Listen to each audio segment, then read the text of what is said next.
कुछ डाउट? कल जो हमने पढ़ा था उसके रिगार्डिंग कुछ डाउट किसी को? No doubt, all clear. चलिए एक मैं क्वेश्चन पूछता हूँ आपको। ऐसी 3-4 चीज़ें बताइए मुझे आप, 3 to 4 important aspects about preparation. ऐसे कौन से 3-4 चीज़ें स्टूडेंट को करना ही होता है to crack this exam, to crack all the stages of exam?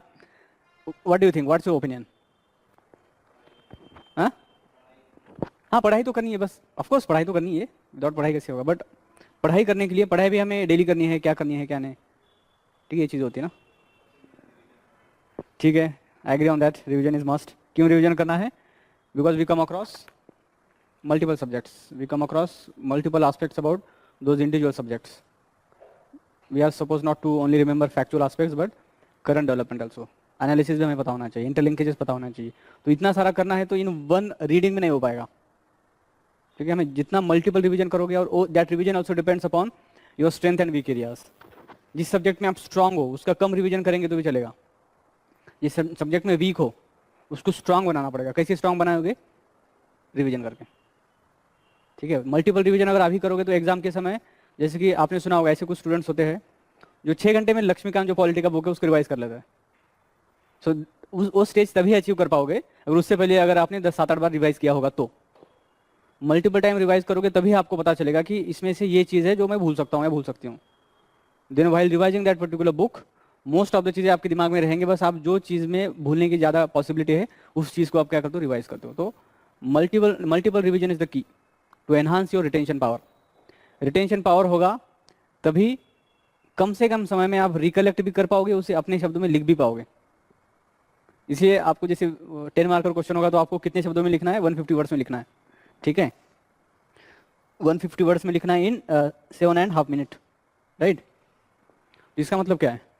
तो उस समय ज़्यादा सोचने का समय नहीं होता है, ऑलरेडी सोच चुका है आपने, you already given your thought about that particular topic, you know the analysis, you know the structure of the answer and you are directly started writing the answer. Then only you will be able to write in 7.5 minutes. 15 marker होगा तो आपको 11 minute में लिखना होता है, right. अगर 12.5 marker होगा तो 9 मिनट में लिखना होता है। तो ये सब तभी होगा अगर रिवीजन अच्छे से होगा, then only you will be able to recollect. तो आदित्य ने बताया first important aspect for sailing through all the stages of exam is revision. और revision person to person vary करेगी, कौन से सब्जेक्ट की क्या फ्रीक्वेंसी होनी चाहिए रिवीजन की, मतलब कितनी बार रिवाइज करना है, ठीक है, किस वे से रिवाइज करना है, that is the first aspect. What is the second most important aspect? Discipline. ठीक है, और थोड़ा इलाबोरेट करना चाहेंगे उसे, that is very important point. Discipline उसको आप कंसिस्टेंसी बोल सकते हो। ठीक है, डिसिप्लिन क्यों चाहिए? For the purpose of consistency. Consistency maintain रखोगे तभी, मतलब रिवीजन भी करना है तो उसकी कंसिस्टेंसी चाहिए ना, समझ रहे हो। तो कंसिस्टेंसी इज आल्सो की, मतलब कुछ भी आप कर रहे हो प्रिपरेशन में, रिवीजन करना है कंसिस्टेंसी चाहिए, आंसर राइटिंग करनी है कंसिस्टेंसी चाहिए, क्लासेस अटेंड करना है कंसिस्टेंसी चाहिए, प्रीवियस ईयर क्वेश्चन देखना है कंसिस्टेंसी चाहिए, प्रीवियस ईयर क्वेश्चन प्रीलिम्स के रहे मेंस के रहे कंसिस्टेंसी चाहिए। Without consistency it's very difficult, क्योंकि this is not a sprint नहीं है जो उसेन बोल्ट 100 मीटर का रेस दौड़ता था ना, this is not a sprint, this is a marathon.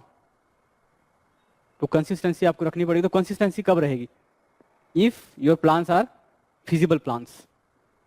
अगर आपने एक दिन 15 घंटे पढ़ाई की तो दूसरे दिन पढ़ाई नहीं कर पाओगे, या 2-3 दिन भी कर ली 15 घंटे, बहुत आपका विल पावर बहुत स्ट्रांग है, you are very determined person, तो मे भी 3-4 दिन आपने 15-15 घंटे पढ़ लिया, 5वें दिन आप बीमार हो जाओगे, आपका साइकिल इतना बिगड़ जाएगा, sleep and wake cycle, that will also affect your focus, that will affect your physical as well as mental health. तो 15 कुछ दिन करोगे, कुछ दिन फिर बाद में नहीं कर पाओगे। मतलब कंसिस्टेंसी तभी रहेगी अगर आपका प्लान फिजिबल होगा। तो जो plan should be feasible, then only you will be preparing consistently.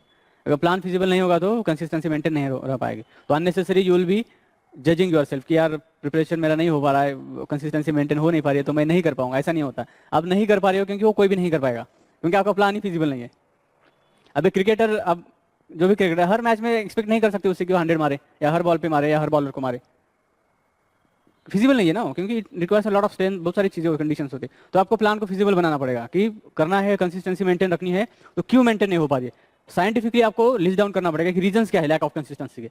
Reason could भी आपका प्लान फिजिबल नहीं है, रीजन कुड भी जो आपका टास्क है उसमें स्मार्टनेस नहीं है। आपके टास्क में न्यूज़पेपर से नोट्स निकालना है, उसमें स्मार्टनेस नहीं है नोट्स निकालने में, तो आप बस वैसी कॉपी कर रहे हो, बहुत कुछ कॉपी कर रहे हो न्यूज़पेपर से, उसमें स्मार्टनेस नहीं है। नोट्स निकालने में भी एक इंटेलेक्ट, मतलब एक स्मार्टनेस, एक स्ट्रैटेजी चाहिए।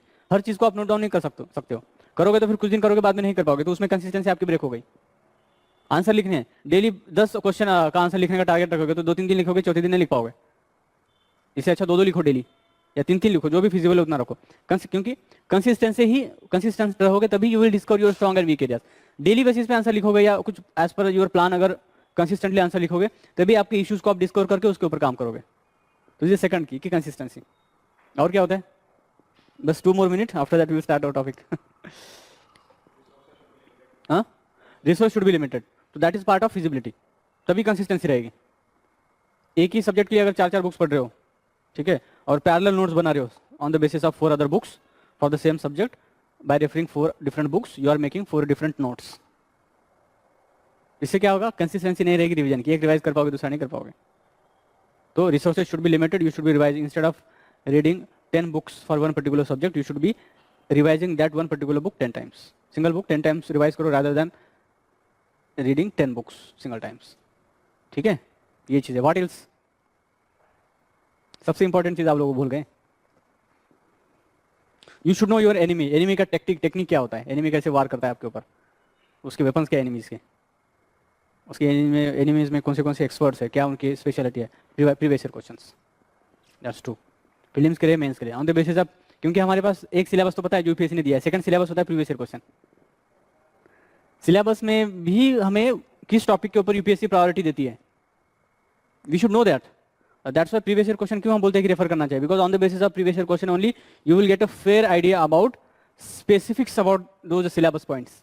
क्यों सिलेबस के रिगार्डिंग दिया तो है, लेकिन उसके रिगार्डिंग किस टाइप के क्वेश्चन यूपीएससी पूछ रही है पिछले 5 या 10 सालों में, तो उसके हिसाब से जब आप न्यूज़पेपर पढ़ोगे उसके हिसाब से आपकी नज़र वैसे आर्टिकल के ऊपर, जो भी आर्टिकल है उसके हिसाब से आप चूज एंड पिक करोगे कि हाँ इस टाइप का क्वेश्चन यूपीएससी ने पूछा है, तो this is possible focus area. तो प्रीवियस ईयर क्वेश्चन याद होनी चाहिए आपके पिछले 5 साल के कम से कम। प्रीलिम्स के एरिया में क्यों मैं पीवाईक्यूज क्यों ले रहा हूँ, बताइए क्या पर्पज है लेने का? उसका यही पर्पज है क्योंकि जो भी हम पढ़ाई कर रहे हैं उसका आप उसमें पीवाईक्यूज का आपको एटीट्यूड डालना पड़ेगा कि इस टाइप के कैसे क्वेश्चन फ्रेम हो सकते हैं।